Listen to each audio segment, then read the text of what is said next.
What's up, guys? Welcome back to another in the series of the R1200 GS Teardown. As you can see, let me step out of the way here. We've done quite a bit, which may not have been shown in all the videos, but we had some customers that came in and needed to get back on the road. For instance, the final drive that I'm going to take off today is a busted final drive that we had on the shelf because a customer came in, needed a final drive to finish the rest of his trip and get home. So we hooked him up and took care of that. The same with the rear shock. I'm going to take that rear shock off today, and but the original one that was on there went to a customer that needed it. So it's nice to have a parts bike for that kind of thing. So the goal today is to get the rear wheel off, super easy. The final drive off, a little more difficult. And the swing arm off, which requires removing the rear shock. Now, you don't need any special tools for this, but you do, to get the swing arm off especially, you do need some larger than normal tools. So you need a 12mm hex bit, and you need a 30mm socket. Now, I'm gonna come around here and show you these two 30mm sockets. You can see one still has its bevels and the other has been flattened. We ground it down. The lock nut on the swing arm is shallow. So this, if you're putting the bike back together, is likely to strip out the edges of that lock nut. Whereas this ground down one allows you to reuse the same lock nut.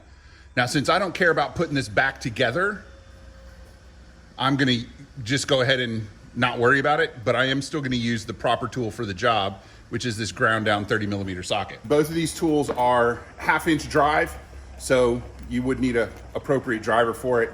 Pretty much everything else we're gonna do on the bike requires a 3/8 drive and normal size tools. So here we go.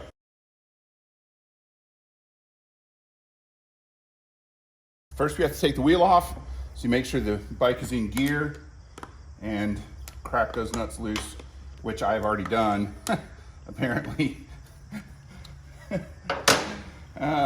You can tell we're not riding this bike. And I like to leave the top one in for last because then it holds the top of the wheel and it's less likely to get out of control.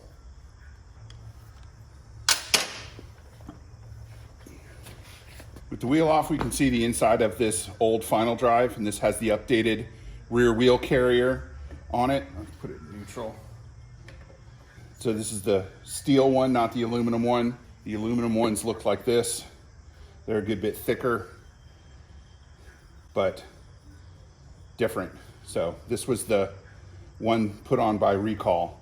So first we got to loosen the top, take the brake parts off, loosen the top so that we can drop it and drain it, because you don't want to take the final drive off full of fluid. These are both T30, 3-0.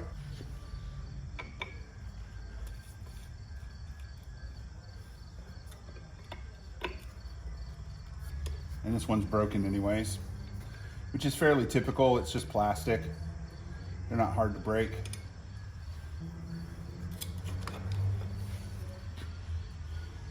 This is just the tab breaks sometimes. This is garbage. You need two tools to take off the top of the swing arm.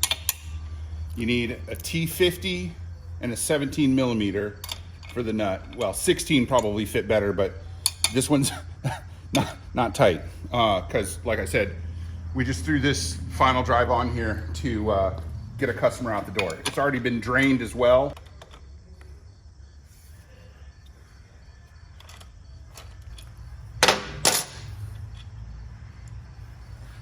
And if you lift up a little bit, that bolt and its washer will come right out.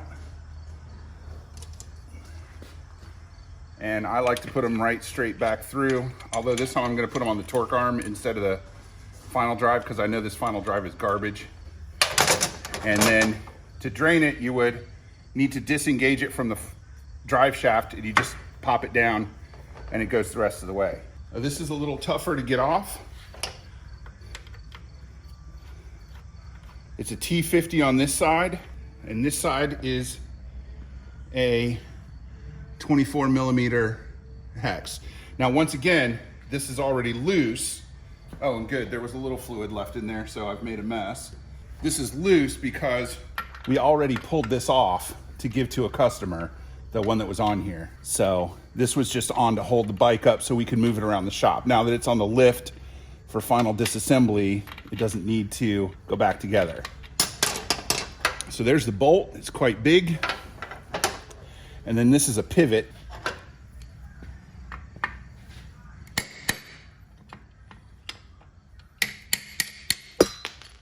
I'm sure you saw that shoot out, but that's the pivot. And that is the bolt that secures it in the final drive. And there's the final drive pivot. To get this the rest of the way off, this is the other pivot. So you gotta knock it out from the other side. So I'm using a long extension and an inappropriate tool. And you put the extension until you feel the edge of the pivot. And then just tap it. So that's the rest of the swing arm pivot mechanism, and you can see it's a little chewed up, but not bad. If I was putting this bike back together, I would clean it and put it back in. And because I used the long extension, the final drive didn't fall all the way off. So now you just lift it up, your extension out, and the whole thing comes right off the bike. And there's a whole final drive. Fun, right? There's normally a boot here too that takes up the space between the end of the swing arm and the front of the final drive. But because, like I said, 4 times probably, we had already taken off the final drive. We didn't bother putting the boot back on since that's a garbage final drive and we're not keeping the bike, or we're not putting it back together. One thing we are gonna save is the rear ABS sensor, which is this thing. So, although actually this one's all chewed up and busted, so it's no good. So we're just gonna trace this up to where it goes in the wiring harness and then remove it. But now I know I don't need to be careful about it, which is good. For the time being, we're just gonna put the brake caliper up out of the way, and we are gonna take that off later and clean it, put it in a bag and save it in case somebody needs it. Next, we're gonna work on the swing arm.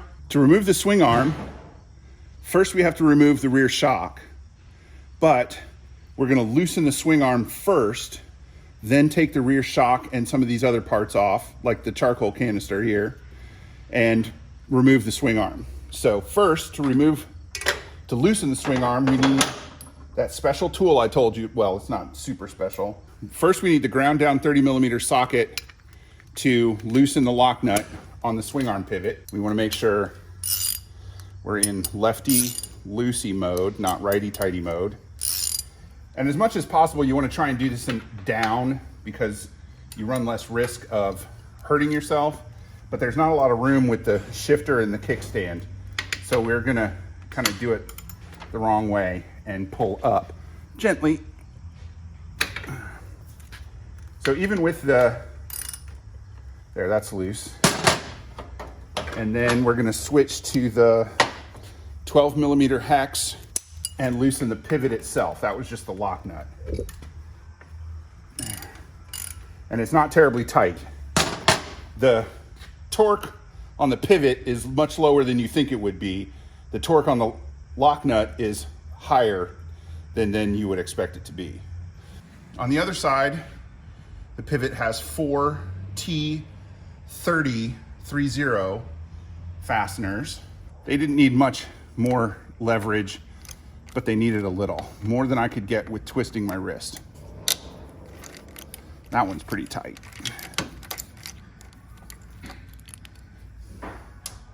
We're just gonna take these bolts the rest of the way out and be done with them because we're not pulling the pivot out, so it's not that worrisome.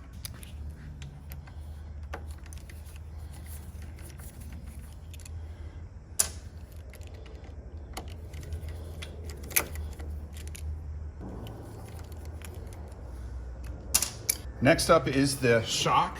This is a T55 on this side. And on this side, that looks like a 15 millimeter. So let's check and see. 15 millimeter, like a glove. Down here, the shock bolts in directly into the swing arm, and that should be another T55. Let's check that and make sure, or T50. Yeah, that's a T50, 50. So we're gonna loosen this one first.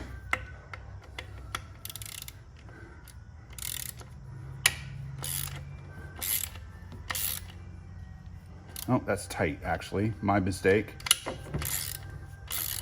The rear shock has already been out of this bike, so it wasn't a big deal.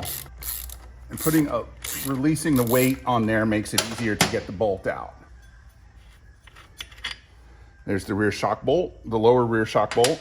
To get the upper shock bolt out, I'm gonna hold a 15 on this side and use the T50 on the other side.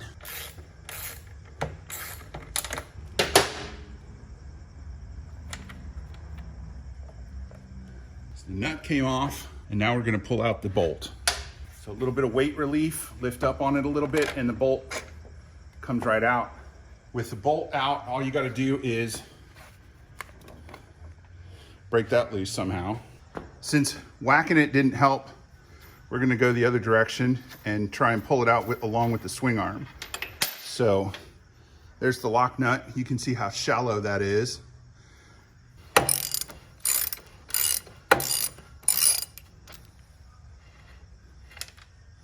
And there's the swing arm pivot. Getting this one out is a little bit of a different technique. When these go together, there's 3 long bolts and 1 short bolt. The short bolt goes in the middle, but to remove the pivot, we put the long bolt in the middle and use it to jerk the pivot out. Okay, to get this pivot out requires a little more creativity. So first we're gonna prep our work area with some tape to protect the edges of the frame. And that will become clear why in a second. And then we're gonna prep our longer screw with 2 washers, as you can see there. And we're gonna thread that in. And then you need not 1, but 2 BFS, big screwdrivers. We're gonna put 1 on one side, we're gonna put 1 on the other side, we're gonna pry this puppy out. Maybe I need to loosen the screw just a little bit so I can get both screwdrivers under. And then you see it move? Did you see it? Did you see it? I don't know if we can relive it. Put the screw in a little further. Do it again. See it move? Can you see that? It's like magic. All right, now we're gonna leave this screw in and we're gonna get a pair of pliers and support the weight of the swing arm by pushing up on the bottom of the swing arm down here, see? Hello! And then wiggle it the rest of the way out. Okay, to complete it, we're gonna remove our tape.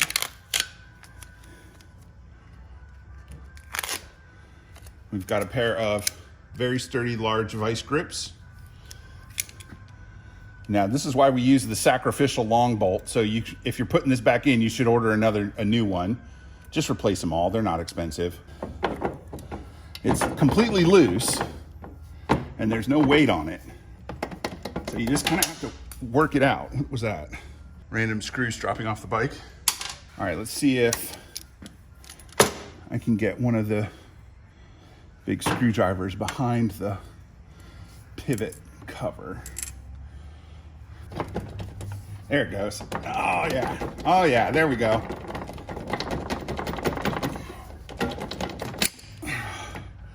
Whew. And there is the other pivot. You can see that it's solid. It doesn't have a pass through. If we had the final drive or the drive shaft out, we could have tapped this out from the other side. Now that the whole thing is loose, we can take out the swing arm and the rear shock together, although that's only because I couldn't get the rear shock off.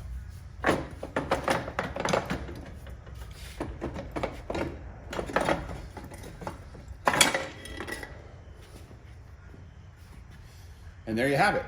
the swing arm is off. So here is the drive shaft. And since the boot is cut, or the tie wrap is cut, we can get that off.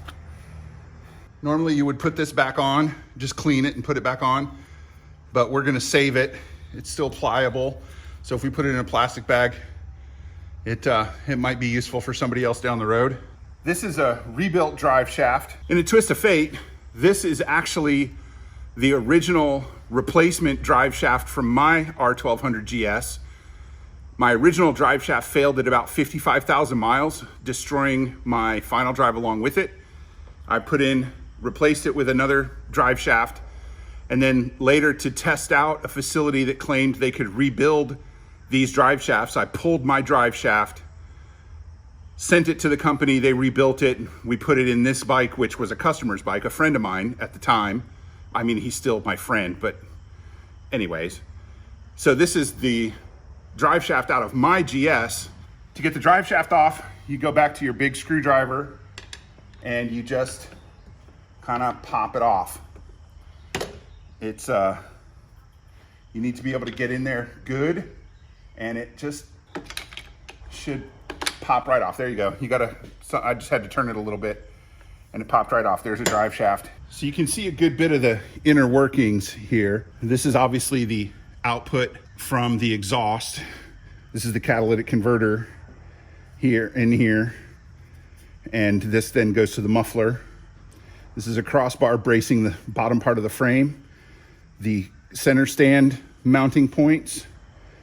This is the shift solenoid here. The sensor that tells the computer what gear your bike is in. This is the output shaft from the transmission. When you lube the splines, this is one of the places where you lube. This is the charcoal canister here. That's part of the emissions control system that absorbs vapors coming out of your tank. Here you can see a piece of the shifter mechanism.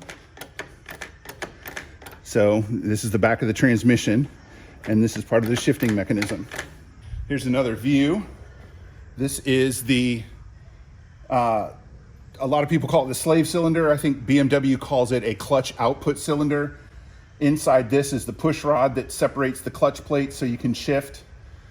Here's the battery. Here's the torque arm.